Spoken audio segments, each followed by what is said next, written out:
ناظرین، جماعت احمدیہ برطانیہ کے 49ویں جلسہ سالانہ کی براہ راست نشریات لے کر ہم آپ کی خدمت میں حدیقۃ المہدی سے حاضر ہیں۔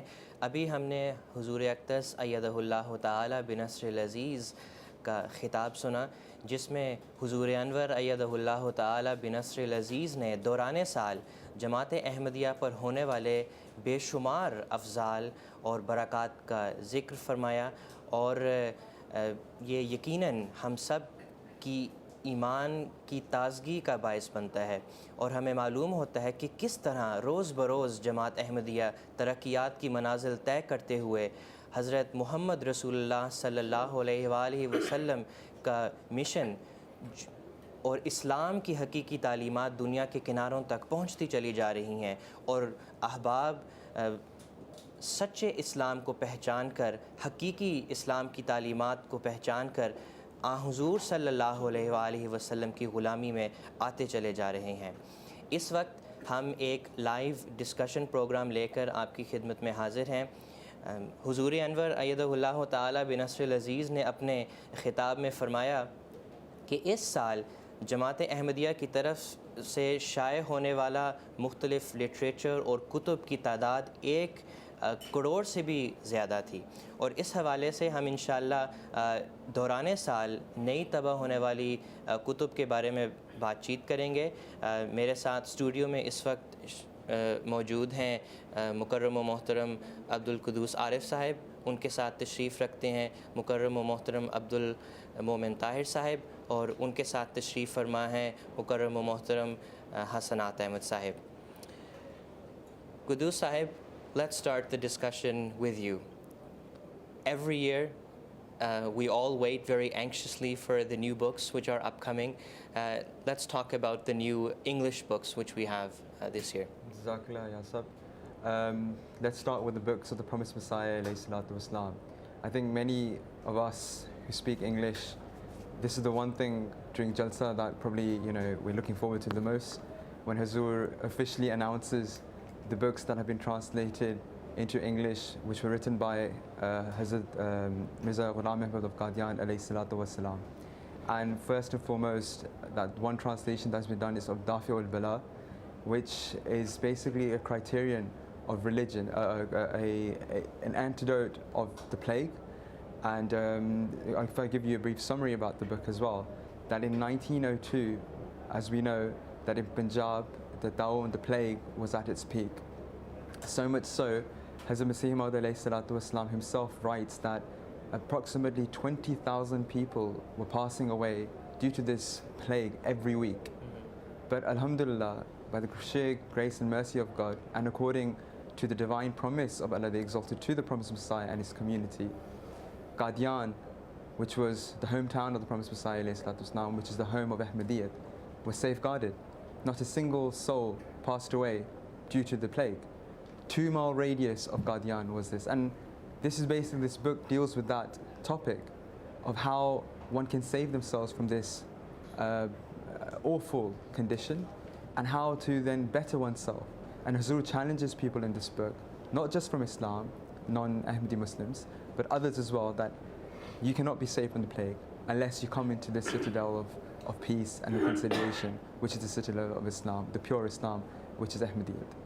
Then after this, we have 2 books of Hazrat Muslim Maud, the second Khalifa of Islam Ahmadiyyat. One being Muhammad, the Liberator of Women.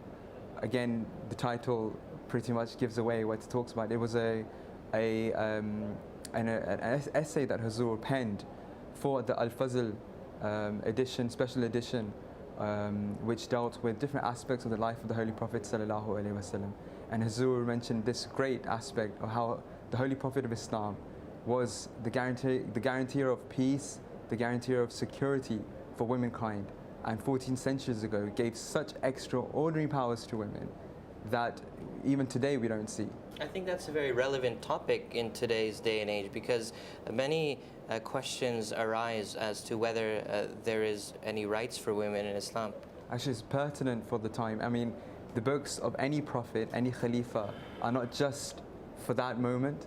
I was hearing a few days ago, someone called into a radio station, and they mentioned Hazrat Masih Maud alayhi salatu wasalam's book, and he said that I read it. He was a Hindu, and he was talking about the book, the Jihad and the British government, which Hazrat Masih Maud alayhi salatu wasalam wrote. And he said that I read it, and the conditions that Hazur described over a century ago were exactly the same as we see them today. So, any word of the Khalifa, any word of the Khalifa of Allah, are relevant to the Day of Judgment, especially the Khalifa of the time, the Khalifa who was promised by Allah the Exalted for the latter days. Of course, his literature will be there till the very, very end, and those words will always be relevant for its time.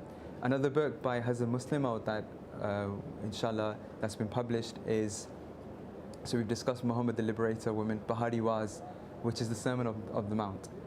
Now, the title, the Sermon of the Mount, has a lot of Christian connotations to it, attached to it, because, as everyone knows, this famous sermon delivered by Jesus Christ, Hazrat Masih alayhi salatu wasalam, was regarding, people say that it's the most profound sermon that Jesus alayhi salatu wasalam gave, which discussed morality, spirituality, etc.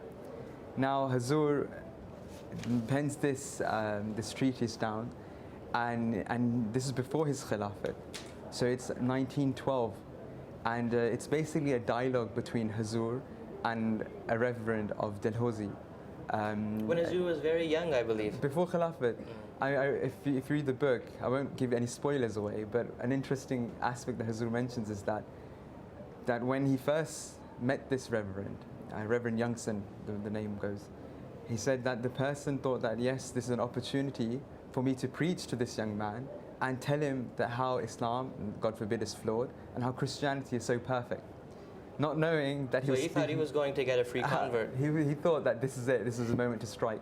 Not knowing that he was speaking to Hazrat Muslim Maud, the promised reformer, a man, known for his remarkable works academically, spiritually, etc. So anyway, this is a dialogue that Hazur has written and absolutely demolished the edifice of Trinity. And it's just a few pages. I mean, Yasab, you read it yourself as well. It's insane the way Hazur, explains the beautiful teaching and perfect teachings of Islam and shows the flawed teaching of Christianity. Mm-hmm. Right. Not, of course, abusing Christianity, slandering Christianity, but showing that their fundamental concepts are so flawed that it's impossible for anyone with logical understanding and reasoning to understand. So before we get to any spoilers inadvertently, let's stop it at that and let the rest of our guests acquire that book and then read it for themselves. Quddus Sahib, Jazakallah. Momin Sahib,